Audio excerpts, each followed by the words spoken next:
Amy Cooper didn't wake up saying, I'm gonna threaten a black man with the police today. Like, that's not what she woke up doing. She was caught off guard, she felt threatened, and then she weaponized her prejudice against him. Um, we have a responsibility to have every conversation, with people that are within our sphere of influence. I'm not talking just getting into keyboard warrior fights with strangers. I'm talking when it shows up in real life at the dinner table, at a restaurant, in church. We need to call it out when it happens and let people know that racism and prejudice is a non-negotiable.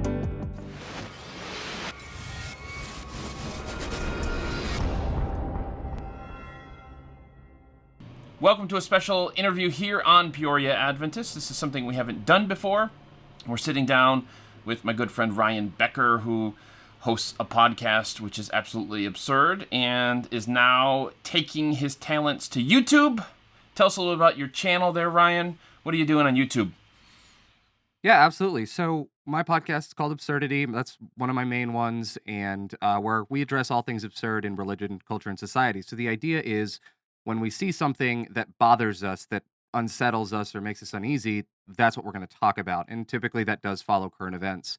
And what I wanted to do was, since those episodes are like an hour long, I decided finally that I was going to start augmenting that content with some additional video content. So, um, invested in some video equipment and gear, and so now I'm doing a lot of the same things that I do on the podcast, but doing them in YouTube format. So that way, the content is more accessible. It is also being done on the platform and medium that is the most watched in 2020 and 2019. So it's a lot more accessible to people and easy to share, things like that. So that's why I decided to get into YouTube, and I've been enjoying it so far. I've only done 3 videos, and planning to do one per week, and then adding more if I absolutely need to or feel like there's a place for it. But for now, one a week. Cool. Well, I appreciate what you do. We're going to put a link to Ryan's channel in our description below, so go check that out. But we're here not just to plug your channel, talk about your channel. We're here to talk about something that everybody is talking about right now. We're talking about the police and the protests in connection with the murder of George Floyd. And so our big question here is, what should we as local churches, as local church pastors, as local church members, how should we react to this? How should we handle this? And before we dive into that question, let's just kind of back up a little bit, talk about what's going on, because even though it's everywhere in the news, sometimes people they weren't connected to the story in the beginning, and so they kind of jump in halfway through and they just see a bunch of angry people and they're like, what exactly happened here? So this thing didn't begin with George Floyd. George Floyd's death is at the end of a series of events, like Ahmaud's death in Georgia, right? Like, he was shot by these 2 guys who jumped in their pickup with their guns because they saw him jogging, right? They go and they shoot him, and that happened on February the 23rd, and nobody was arrested until May 7th. So a man's just shot, in the middle of the street. Now we have video, of course, of it. No arrests were made until the video was released. But I mean, it's like a month and some time before anybody's even arrested in that. And we have, the police say that the district attorney had told them, don't arrest anybody, don't charge anybody, in the aftermath of that. And so it gets people angry, right? It gets people upset. And then you covered this topic, the Amy Cooper incident. Can you tell us a little bit about that? What happened there? Yeah, so Amy Cooper was walking her dog in the Ramble, which is the section of Central Park where that's actually known for bird watching, things like that. And Christian Cooper, a black man, was out there bird watching in the morning. Well, Amy had her dog off leash in that section of the park where it wasn't allowed to be off leash. So Christian Cooper, I'm going to be very honest and just kind of straightforward about this. I'm not going to try and paint this in any specific light, other than Christian walked up to her, not even really walked that far up to her, and said, "Hey, can you leash your dog or take it over to a different section of the park?" Because dogs running through the bushes or whatever just messes with all of that, messes with the nature that the birds are there to enjoy as well. So it ruins bird watching. That led to her saying no. the other sections of the park are closed. This is the only place. This is where I want to be. And he said, well, if you're going to do what you want to do, I'm going to do, I'm going to do what I want to do. And he calls the dog and starts to reach for his pocket. And at that point, Amy Cooper grabs her dog, and this escalates into now a legitimate confrontation. Christian maintains that he was reaching for treats that he keeps in his pocket for dogs, which I've known several people to do. I've done it before when walking. That's a normal thing that happens. But Christian words were not wise in the morning in a secluded place. But she escalated it, threatened that she would call the police and tell them that an African American male was threatening her and her dog. Then she followed up on that. He recorded, and in the ensuing aftermath, she had lost her job. She had to surrender her dog back to the shelter where it was, where she had adopted it from. And kind of the main issue there is, while yes, Christians did not act wisely, and that was easily seen as threatening, especially to a woman alone in a park. I don't contest that at all. It was problematic because she intentionally weaponized his race, and told him she would do so before she called the cops. Yeah. So that was the big issue there. Yeah. And that was in the morning of May 25th. Like, by the afternoon of the same day, George Floyd is dead. And so you have, like, these three incidents, and of course there's many others that didn't get national coverage, right? The things that have happened over the past few years. You've got Breonna Taylor in Louisville. You've got, and these are all, I mean, it's been happening for years.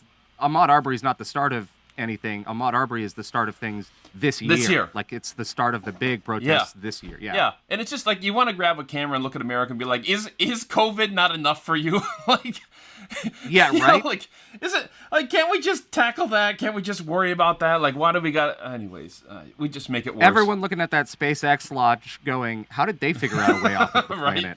Right.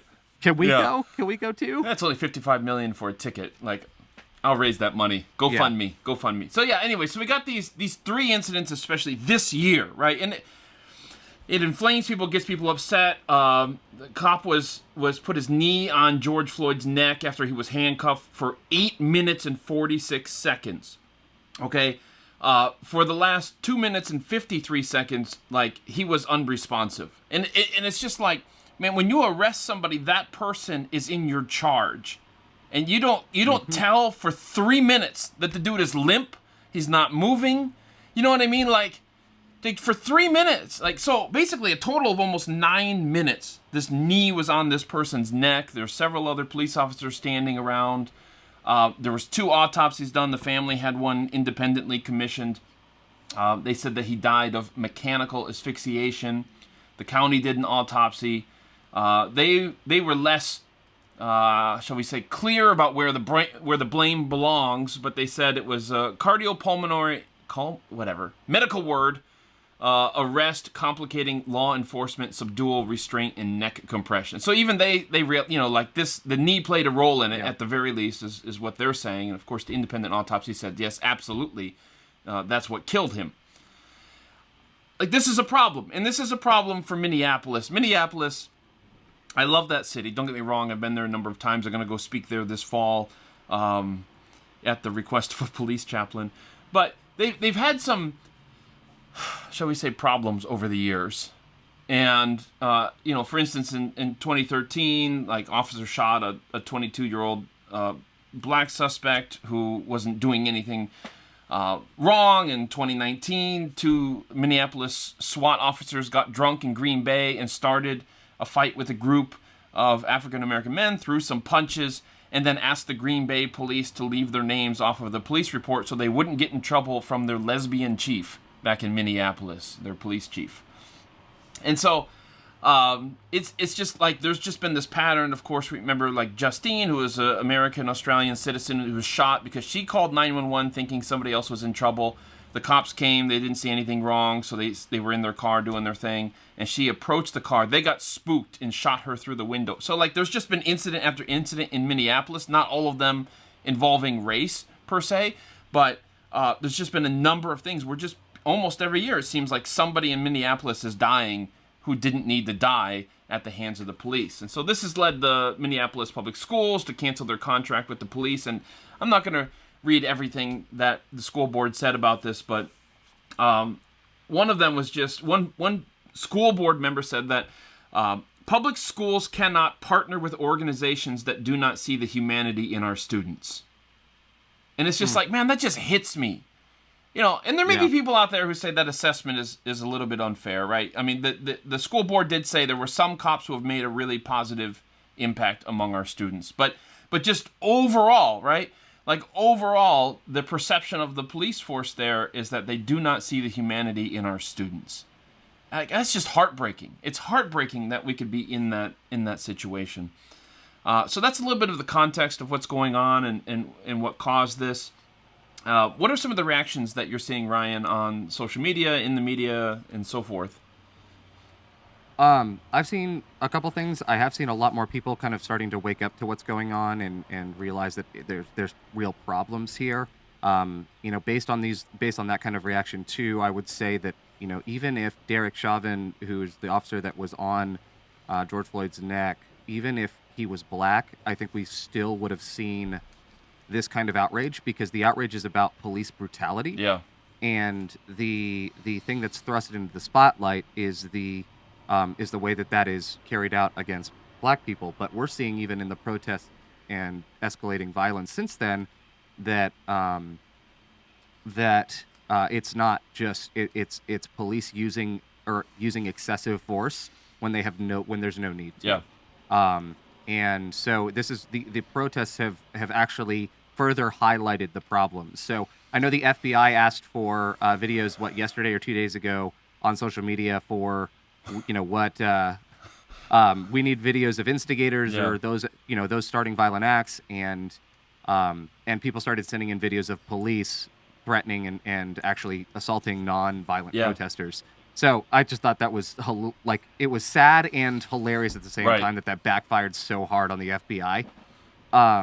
So seeing that, but I've also seen the exact opposite happen. So for example, with George Floyd, the first autopsy before the independent one said that he died on a combination of being restrained by police, cardio or clogged artery issues essentially, and possible intoxicants. Yeah, that was the preliminary report.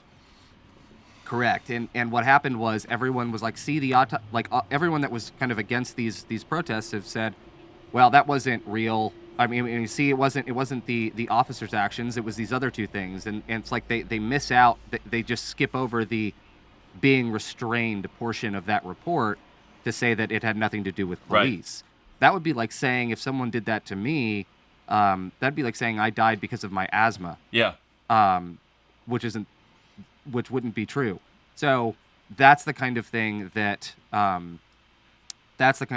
is that is problematic. So yeah, we've seen that. We've seen the protests escalate into riots. We've seen groups infiltrating those protests in order to incite riots.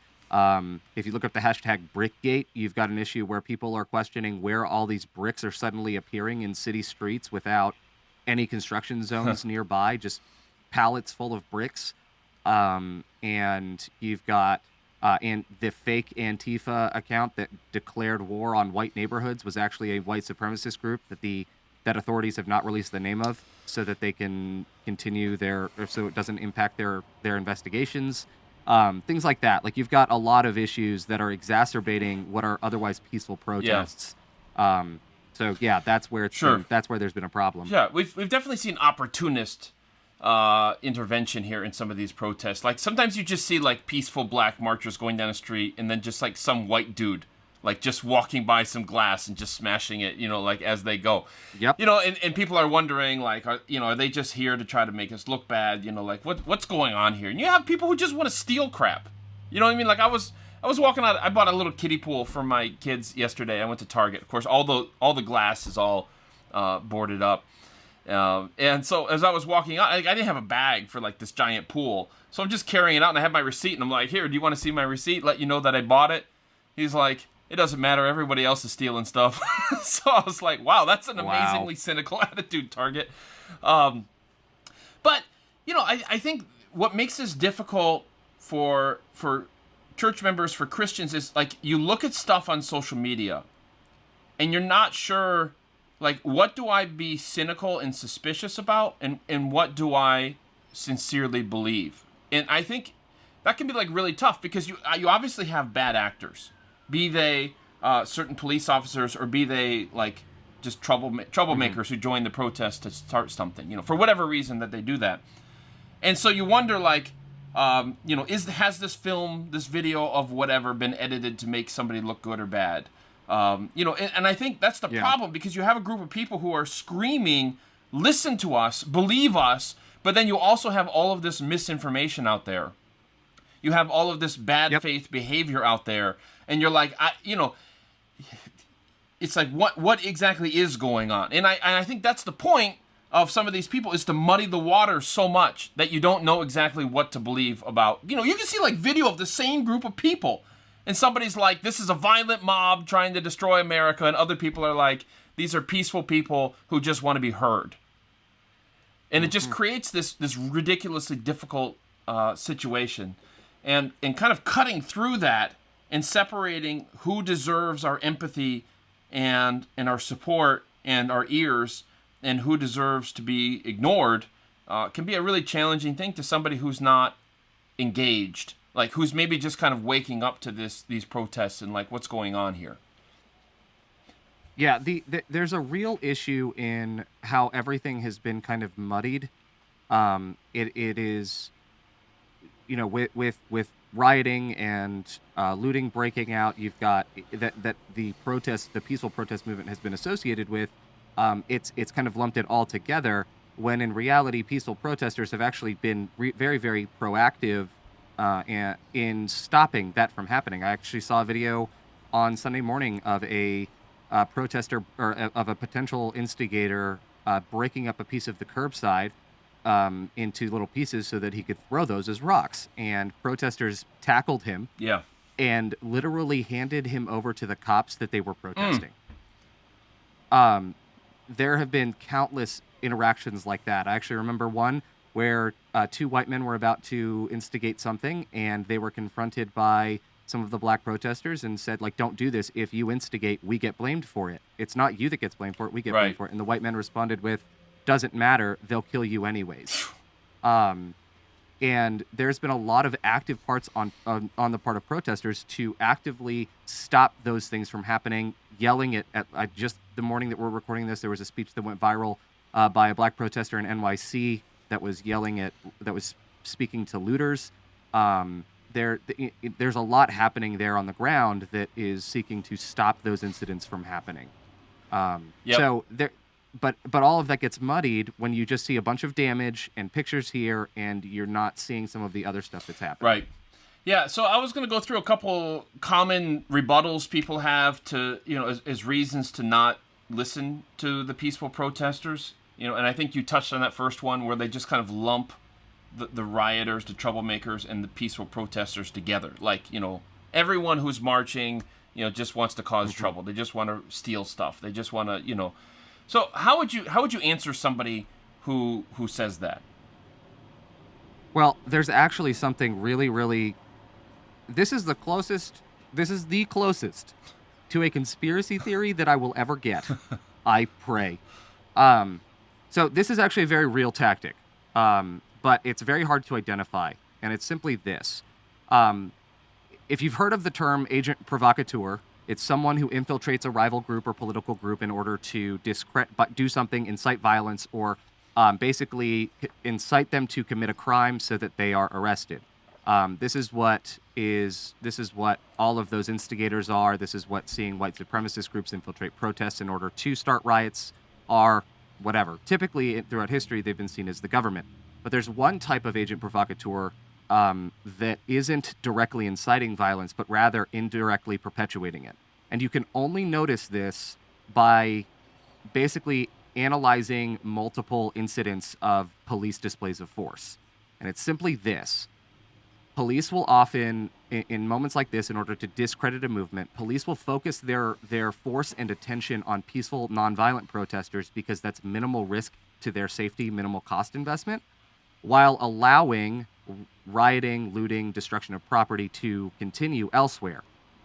what that shows is we are conditioned and we expect that police are responding to criminals.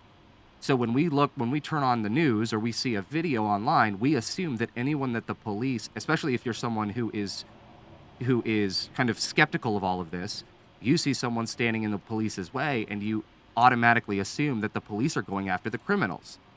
In reality, it's meant to give the illusion of government control, and the further riots make it seems like they are worse and worse, and they're further rebels, and they're worse rebels than they were before, and so it basically turns national opinion against the movement through intentional conflation of the looters and the protesters. And you can watch this happen several times where police will show force to nonviolent protesters, and then you can look up videos where police are catching people looting and they or destroying property, and there's very little action on their part to actually stop the crimes that are legitimately in process. All right, so there is a bit of that does need to be that we need to be on the lookout for and the watch for. You need to find out who's causing the rioting and who's doing the protesting. I like conspiracy, Ryan.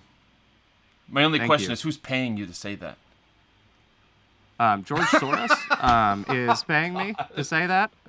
So thank you. I expect my check by Thursday at noon, or else your secret's out, George. I think his secret's already out.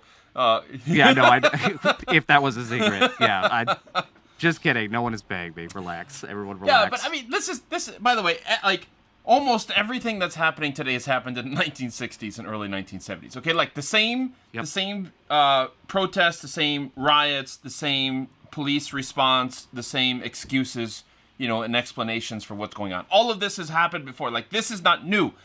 I would say, look, if you're tending to lump everybody together, don't, because it's a really it serves. I don't want to go down the conspiracy route, but I will say it serves some people's political agendas. Not all, Yes. You can't say on one hand, not all police are bad, but on the other hand say all of those people marching are bad. Like, if you're going to show nuance in analyzing the police, which you should, right? Yep. Because there's been some fantastic police responses out there to this. Fantastic. So we all kind of express that nuance with the police. We'll just give the protesters the same credit, right? Not all of them bad. You want to say most police are good people? I'll go with you on that. Then by all means say that most protesters are good people too, and they deserve to be heard. Like, don't categorize them in such a way that prevents you from hearing what they're saying, because it's like we're not getting anywhere then with that. Another thing that people say was that the officers who were there when George was murdered, like, we don't know that they're racist. It wasn't a race thing. Plenty of black officers kill white suspects without it getting any media attention, right? So why do we interpret this automatically as a race thing? Like, we never heard, Derek say that he was motivated by race, et cetera, et cetera, et cetera. So, like, how might you respond to that? The problem is that evidence, multiple studies and evidences have shown that that even if black people in any given police encounter have the exact same likelihood of dying in that police encounter versus a white person, the fact of the matter is that black people have more encounters with police. So if you have the same chance of dying in any given encounter, but you have more encounters, you naturally have a higher chance of that going badly, whether it's dying or being victim of other types of force.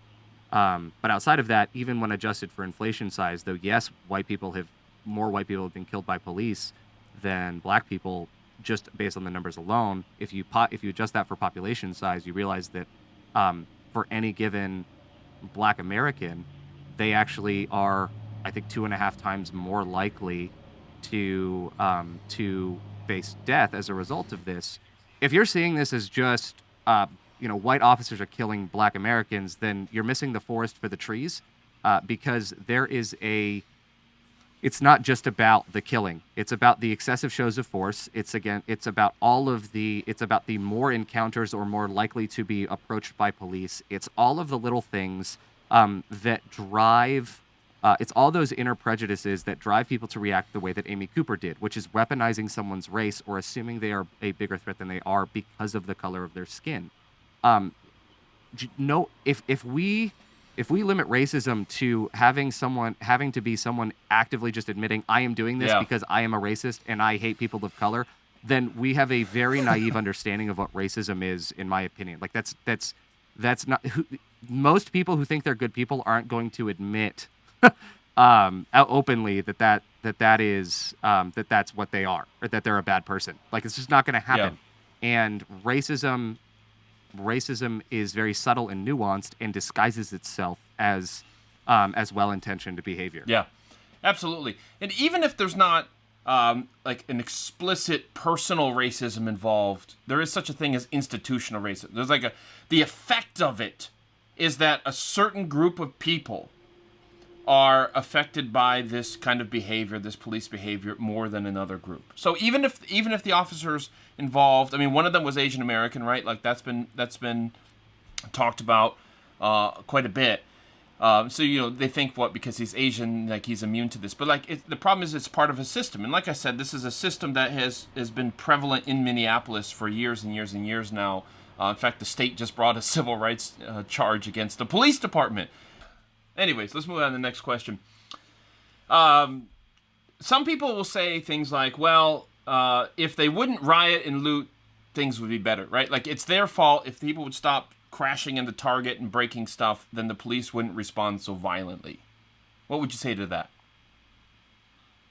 Number one, it's already been shown that a lot of those that are starting the looting and the rioting are not actually the peaceful protesters. In other words, those that are causing destruction of property, by and large, not on 100% of cases, but by and large, are people that are not actually associating with the protests. They're people that are using the protests as, they're opportunists taking advantage of a moment in order to do something, in order to get personal gain. So that's number one. But number two, if they wouldn't riot and loot, things would be better. Unfortunately, history has actually shown that that's kind of not true to some extent. If you look at the Civil Rights Act was actually it was introduced into Congress in 1967. It was passed through both the House and the Senate throughout 1967, and in March is when it actually passed through the Senate. March of 1968 was when it was passed through the Senate with an amendment, and so the House had to vote on it again. Martin Luther King Jr. was assassinated on April 4.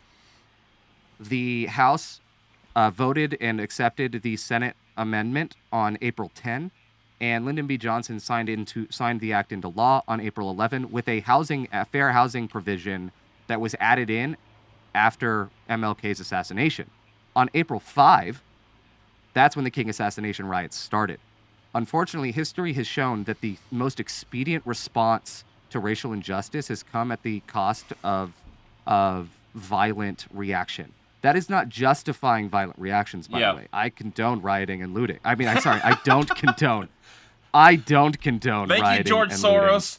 Looting. Thank you. Yeah, slipping through, conspiracy and all. No, I don't approve of rioting and looting.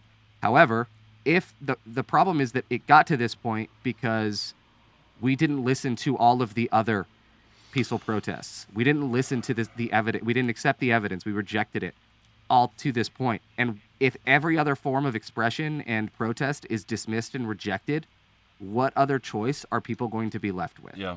Like, they're going to do the thing that is the most unignorable because they've tried everything else. I mean, right. We've been talking about like 6 weeks before anybody was charged in the Ahmaud case, right? It was 3 days. Like, and there's in the George Floyd case, and it's not like, to me, it's like the standard response should be any time an officer kills another human being, even if it was justified in self-defense. Okay, the response should be that officer is suspended. We're reviewing the circumstances of the gun being used to kill somebody, and if it was deemed justified, they can come back. But if it's not, then they're going to be charged with something. Like, if action is taken immediately, instead of waiting days or waiting weeks, like what? Like hoping people don't see it, hoping people forget it, right? that, it's only when people start protesting that those two gentlemen in Georgia were charged, or that the police officer in Minneapolis was charged. It was only when people started getting angry. And, one of the Black Lives Matters co-founders, in explaining, like, what do the protesters want, offered three things. They want the arrest of all the officers involved in the murder of George Floyd, right? So right now we've just got the one. They want no more police terror in their communities. And then number three, it just seems really sad to even say this, we want an apology. And this is her exact words. We barely get a sorry, we rarely get accountability, and we never get change. And it's like, Yep. How about just, we're sorry?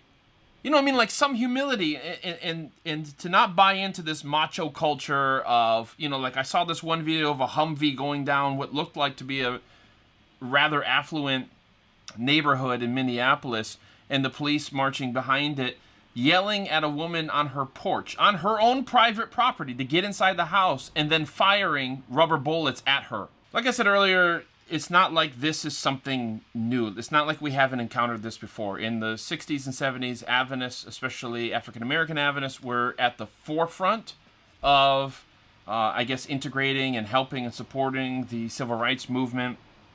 We had one Adventist pastor, Charles Joseph. He was in Mississippi. He took an ambulance to the Detroit riots in 1967, providing some medical care and help. And he participated in a protest at Jackson State College, and one of the troopers actually fired at the crowd of peaceful protesters, killing a high school student. And then, like, all the protesters ran, as Charles Joseph tells us, and like the police just kept firing and killed another person and injured a bunch of people. So, like, Adventists have had a history with this. Now, naturally, right, he's a black Adventist pastor. Naturally, many of the white leaders of the denomination were kind of like, let's not do that, let's not get involved. And in many ways, like, that's still a tendency that people have today. Like, don't get involved with this. We Adventists, we shouldn't be in politics, blah, blah. But I just want to read you. This is what Charles Joseph said, like, about why he gets involved in these things. He said, I agreed that whatever could bring about change in terms of eliminating prejudices, as well as oppressive kinds of arrangements and institutions, should be done. In other words, like, the elimination of prejudice is a good thing, whether it's personal or institutional. Mm-hmm. I agreed that it needed to be done, and that I could not stand along the sideline and watch it happen. I needed to get involved, so I did. It's just like matter of fact. I needed to get involved, so I did. So how can a local church get involved? Especially if you're a predominantly white church. Like, how can you get involved? Maybe you kind of have these stirrings, you have this empathy for the protesters, and it grieves you when you see people like George Floyd being killed by the police, and it bothers you. But, like, what are you going to do about it? So, Ryan, let's walk through some ways. Like, what can you do if you're a local church member in terms of kind of helping get the word out? Yeah. So if you're a Seventh-day Adventist, I actually saw this example drawn up on Twitter yesterday and really loved it. But basically what it said was, imagine George Floyd. Everything happened to George Floyd happened instead because he refused to work on Sabbath. He refused to, and his workplace called the cops on him or whatever. So everything happened because he refused to work on the Sabbath. The amount of outrage we would feel, the amount of protesting that would happen, the amount of letter writing that would happen, all of that would take place. We have less than 30 passages on basically the command or the charge to keep the Sabbath. We have less than 30 passages in Scripture on it. We have over 2,100 verses in the Bible that deal with standing up for the oppressed, the orphan, the widow, basically those that are in a position of need. And it's about time that we make that a core value of, who we are. So yes, issues like this, we should absolutely be involved in. There is a fear of being too political, but when those politics overlap with your religious beliefs, it's unavoidable. If your fear of politics or being political drives you to silence, then eventually as everything becomes more and more political, you'll be able to talk about less and less in your own church. Yeah. So there's an issue there. So there's a need to get involved, and I think you can march peacefully. Absolutely. You can you can host an educational seminar in your church for your own members to look at some of these systemic racism. You can craft a reading list or start a small group working through some books that educate people on racism. A great one within the Seventh-day Adventist Church is Protest in Progress by Calvin Rock. There are there are ways that you can get involved there, as well as there are different things you can do within advocacy. You can write to your own local police department. You can write to your state and city representatives, asking them what are they doing in regards to body cams, what are they doing in regards to police accountability, and asking what their plan is for to ensure that this doesn't happen in their own town, or in your own city. There is more that we can do as individuals and more that we can do as a corporate body than I think we allow ourselves to believe. And quite honestly, the one thing that keeps us from doing so is the reality that many of us just don't care enough about it. Like we just don't care about it. Yeah. Like when it comes to that objection, like churches shouldn't get involved in politics, it really bothers me because if somebody was trying to pass a Sunday law, Adventists we'd be all about, we'd be all over it, right? Like we would go appear before Congress and argue against it, whatever it would take. Nobody would say, well, we shouldn't get involved in politics. If somebody was being fired unjustly for refusing to work on Sabbath, right? They had made that clear to their employer when they were hired, etc. They followed all the right steps. They were unjustly fired. We would not say, well, we don't want to get involved because that's a political issue. Like you literally have millions of people in America who say, we don't feel heard. We feel like every day could be our last day on this planet. No fault of our own, right? Just getting pulled over for a traffic stop, just whatever. Like they feel threatened. They feel unheard. Mm-hmm. They are hurting. Like that is not a political issue. Now they are making some political statements, like things that they want done. And you may agree with all of them or some of them or whatever. But at its core, there is a group of people in this country who are hurting. And I feel like as Adventists, like we are a minority among Christians. We're a minority faith in this country. It's like if anybody should understand that, it should be us. Like we get it because we've had to fight against unjust laws that were legislated against us. We've had Adventists doing hard labor in the South for violating Sunday laws. We've had Adventists who've had a gun pointed to their face by white supremacists in the South because they wanted to teach the freed slaves how to read. Like if anybody should get this, it should be us, right? And again, you may not sign on to every political statement, right? Like some people are, they defund the police, like just abolish the police, get rid of the police. You may not go that far. But understand what this is at its core. These are people who feel threatened. And I think it's a question of whether we are going to side with a white middle class or whether we're going to embrace our status as a religious minority and identify with them. Yeah, and one thing I think that's worth noting too is one practical solution that I'm going to say is talk with friends of yours that are people of color that are being very outspoken about this, or that are clearly affected by this. But don't do that unless you have first taken some time to read and educate yourself. If you approach someone who is a person of color and ask them, tell me your experience and convince me that your problem is real, we have countless books, articles, resources, podcasts, YouTube videos, whatever, Netflix documentaries that can educate us on what racism looks like and how it's been how it's impacted lives. For you to approach a person of color and just ask them to explain it for you, essentially what you're doing is saying, I don't care enough to look into this on my own, just give me the quick facts. But if you came to them and said, hey, I've been reading up on this, and this is kind of what my understanding is, but how do I contextualize this for my relationship with you? What does this actually look like, between you and me? And and how can I apply this? That's different, and that shows that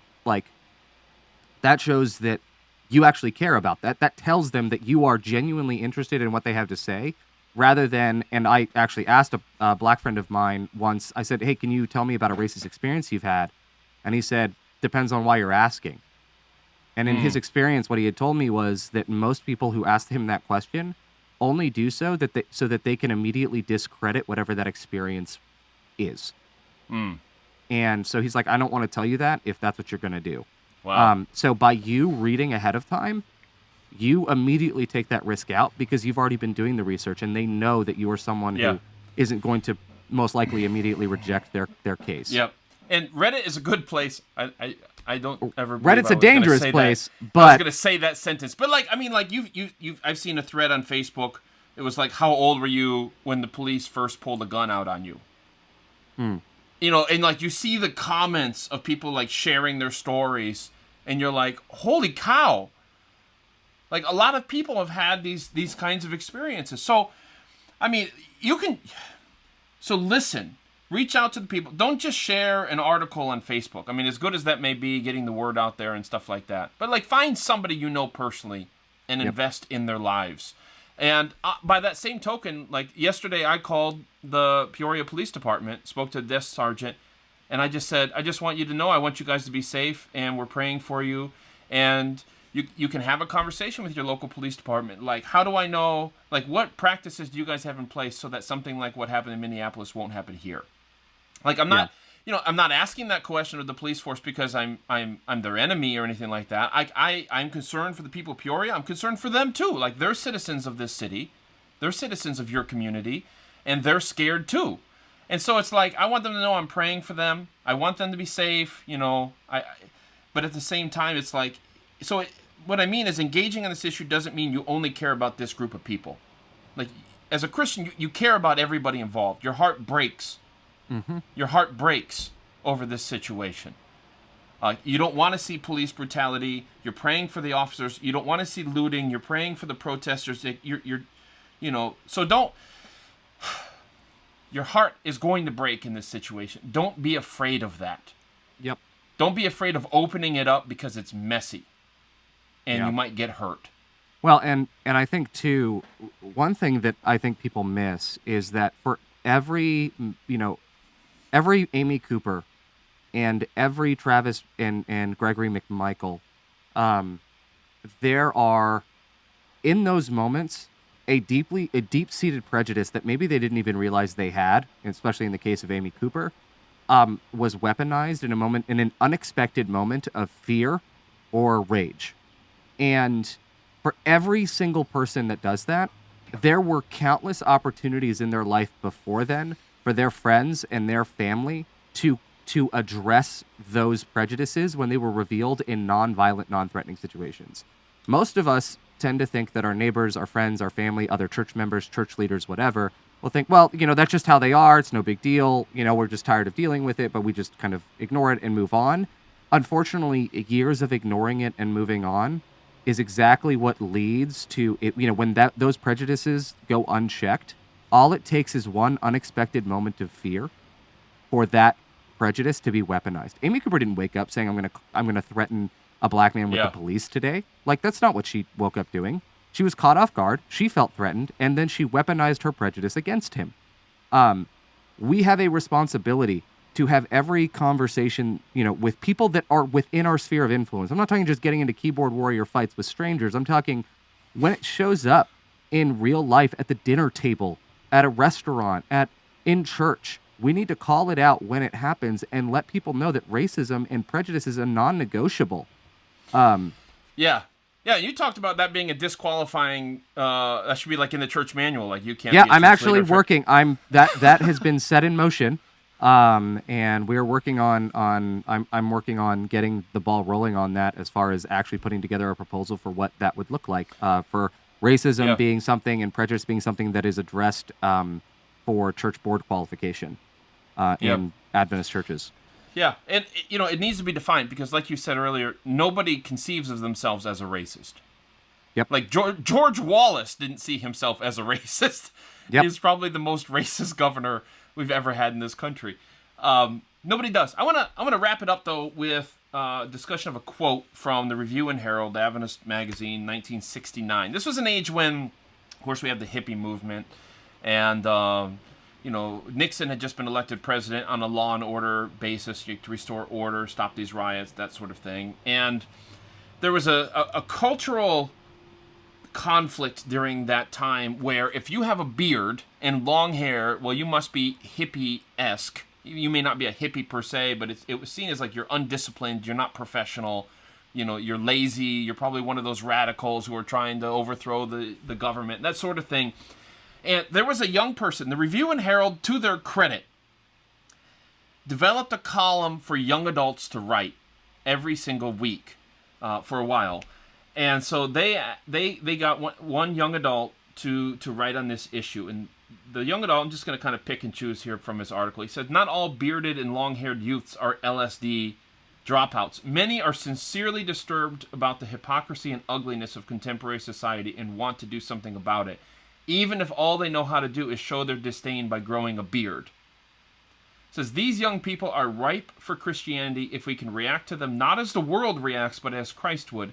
Many of these," I love this line, "many of these young rebels would make good Seventh-day Adventists." And I want, try to have that mindset when you're looking at the protests. What is Adventism? If it's not a part of the Protestant tradition of Christianity, which is built on a protest. Yep. Right? Adventists are, in this day and age, many Protestant denominations have kind of left the protesting part behind, right? But Adventists are still protesting. We're protesting, saying that Sunday is not the Sabbath. We're protesting, this, that, and the other thing in our own way. But that's what we were built on. And so this young person, 1969, sees protesters and he's like, many of these young rebels would make good Seventh-day Adventists. They have what it takes. So instead of, but he knows that many Adventists won't look at those young rebels as potential good Adventists. So this is what he says, and I want to close with this. He says, "How careful we must be lest we become more taken up with the mores and prejudices of one socioeconomic group within our society than with the gospel commission, and as a result alienate all the other groups who have different sensibilities." This kid is warning us in 1969, basically, do not let Adventism become captured by a white Anglo-Saxon Protestant middle class. Don't become so identified. You can hear a siren going around behind me. Right? Don't let Adventism become so identified with one socioeconomic group in our society that we can't understand where the others are coming from. Yep. 1969, man, 50 years later, still fantastic advice for us. So let's learn to listen. Let's learn to listen to hurting people and just hear what they have to say and to support them as best we can as a local church. It might mean peacefully marching. That might mean getting a petition going. That might mean having a conversation with somebody in your life, a neighbor or a loved one, and talking about these things that matters. I know Laura and I, we've sat our oldest daughter down, and we're trying to explain to her what's going on and how it breaks your heart when I have to tell my daughter some people in this country are not treated as they deserve. Mm-hmm. Some people are treated more equally than others. And it's why do I have to explain this to a 5-year-old? Why do I have to live in a world where I have to have this conversation with her? And explain why, she gets all worried and she, she was her instant reaction was that she wanted to go find an African American and tell them that she's sorry that they have to go through this. And I'm it just breaks my heart as a parent. People shouldn't have to live in this. And it's man, when there's crisis, we as Christians are called to be peacemakers. I don't know, when stuff starts happening, when it hits the fan, I feel like we as Christians should be a people who are I'm going to that spot. And I'm going to help make peace. It should be that protest organizers and police leaders say, we need some Christians here to help bring us together and help us to be able to talk to each other. Isn't that what we should be known for as believers in Jesus? Yeah, absolutely. Absolutely. And I will say this, there's a lot of people that are saying that Adventism shouldn't do anything because we shouldn't add any extra policies or anything like that because we don't, we can't define racism. Everyone sees racism differently. We already defined it in 1985.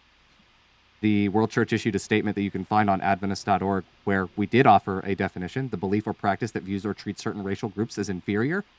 But listen to this, and this, I hope, will help encourage any Adventists unwilling to see it this way. They say racism is among the worst of ingrained prejudices that characterize sinful human beings. Its consequences are generally more devastating because racism easily becomes permanently institutionalized and legalized, and in its extreme manifestations can lead to systematic persecution and even genocide. We have defined it. And not only have we defined it, we've actually acknowledged that it exists outside of the human heart and it's been injected into policies and institutions. We have a duty to address that and to correct it wherever it shows up. Guys, we're going to leave you on that note. Pray about this. If you come together as a church, I know that's hard right now with you're only meeting on Zoom or whatever it is, but just find some people you love and respect and trust in the church and say, we need to pray about whether God wants us to do something. Maybe that's joining the protest. Maybe that's whatever it is. But just keep your heart open to that. Be a people who listen to those who are crying out in pain. And let me just say, when you look at the long sweep of Adventist history, as you alluded to, Ryan, you alluded to Calvin Rock's book, Protest and Progress. Protest and Progress are two great words to describe how Adventists approach these issues historically. This is not a new thing for us. This is not an innovation for us as Adventists. We have protested before. We have insisted that society make progress on issues like this before. We were there in the civil rights movement, even if some other Adventists were not. We were there. We've been there since the beginning. And so this is, if you choose to march in a peaceful protest, that's in keeping with a very fine Adventist tradition of pushing for change and supporting the humanity of your fellow human beings. So we're going to leave you with that, guys. Just something to think about here. Thanks for tuning in. Go ahead and check out Ryan's channel when you get a chance. Again, that link is in the description below. Thanks for watching, and stay safe out there. The best is yet to come. Hooah!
you